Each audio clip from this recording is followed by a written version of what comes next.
Hello and welcome. Today, we're digging into a real head-scratcher, a massive paradox happening in India right now. You've got millions of smart young graduates with degrees in hand, but they can't find jobs.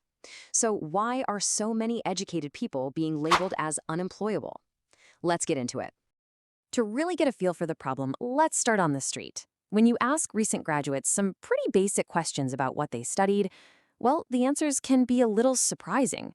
It seems like there's a big gap between what's on the degree and what's actually in their heads.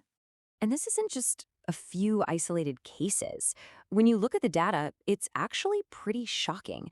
A skills assessment from a company called Aspiring Minds found that a staggering 80% of engineers in India are basically unemployable for today's jobs.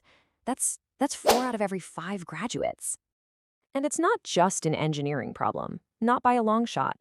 The World Economic Forum paints a pretty similar picture. If you dig into their numbers, it's kind of bleak across the board. Only about 1 in every 4 MBA grads is considered job ready, and it's even worse for other degrees. So this is the big question, right? It's a huge paradox because we all see Indian talent absolutely crushing it all over the world. There's CEOs, innovators, leaders in places like Silicon Valley. The talent is obviously there. So what is going on inside India's education system that's causing such a disconnect? Okay, so let's start to unpack this. It turns out the root of the problem isn't really the students themselves, it's the system they're forced to go through.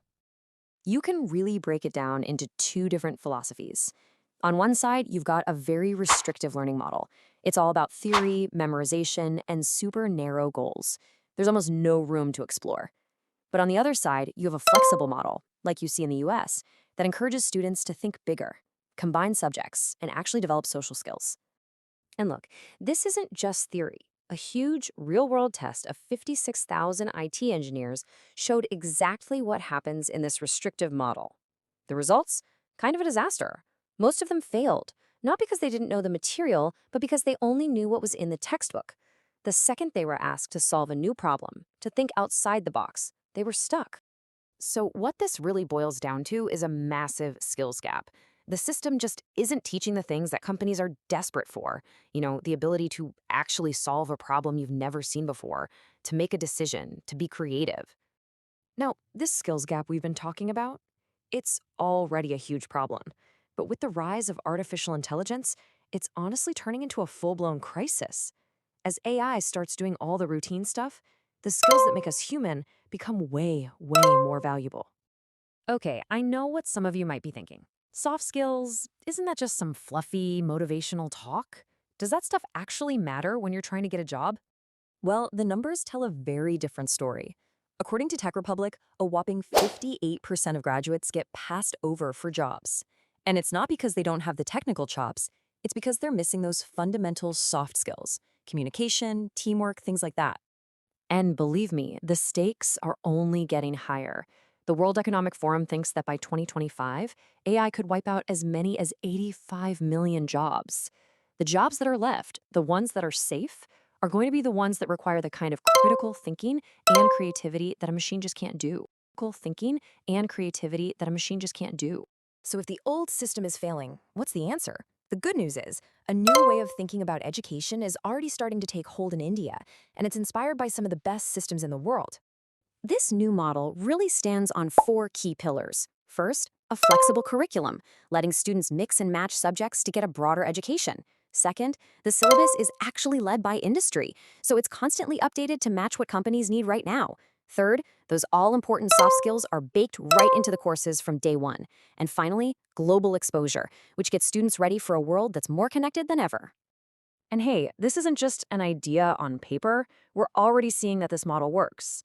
Take a look at institutions like Lovely Professional University. They've embraced this approach, and the results are pretty incredible. We're talking about alumni who are Olympic gold medalists, a 90% job placement rate, and students landing these massive salary packages. It's proof that this can work. This brings us to a really important question, probably one on a lot of your minds. In this new world, which degrees are actually the most valuable? Where are the future-proofed careers? Well, when you look at what the job market is screaming for, 3 fields in particular just jump off the page. If you're looking for a career that's not just growing but exploding, these are the ones to watch. First up, no surprise here, AI and machine learning. For all the talk about AI taking jobs, it's also creating a massive demand for the people who can actually build it and train it. This market is just going to get bigger and bigger. Next up, we have cybersecurity and ethical hacking. I mean, think about it. We've got deep fakes, constant hacking attempts. Our digital world is like the Wild West. Companies are desperate for people who can be the digital guardians, the ones who protect all of our data. And finally, data analytics. Companies today are practically swimming in data, but it's totally useless if you can't make sense of it. Data analysts are the modern day detectives and storytellers who turn all those numbers into smart business decisions. So, the big takeaway here isn't just a shopping list of degrees to get. It's really about a whole new way to think about your career. Success isn't just about the piece of paper you get at the end, it's about the skills you build on the journey. So, I'll leave you with this one final thought to chew on. As you think about your own path, or maybe your kid's path, just ask this one simple question. Is your education preparing you for the world that used to exist, or is it getting you ready for the world that's coming?